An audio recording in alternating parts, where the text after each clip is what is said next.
Karena kalian takut dengan corona tadi.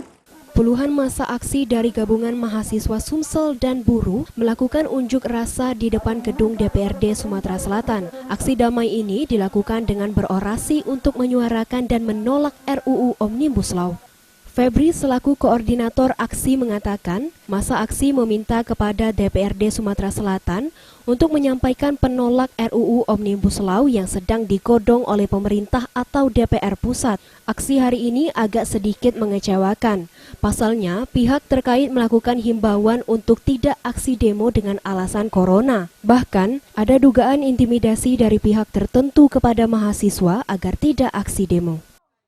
Kami atas nama mahasiswa bersama buruh Sumatera Selatan mengadakan aksi di kantor DPRD Provinsi Sumatera Selatan dengan harapan terjadinya beberapa kali gelombang penolakan RUU Omnibus Law ini dapat segera menyambungkan lidah rakyat di Sumatera Selatan ini kepada parlemen di pusat.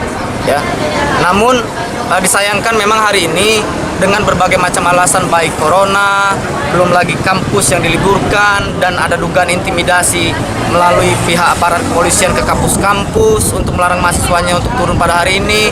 Belum lagi Ketua DPRD Provinsi Sumatera Selatan simpang siur beritanya, ada yang bilang DL, ada yang bilang sakit, ya.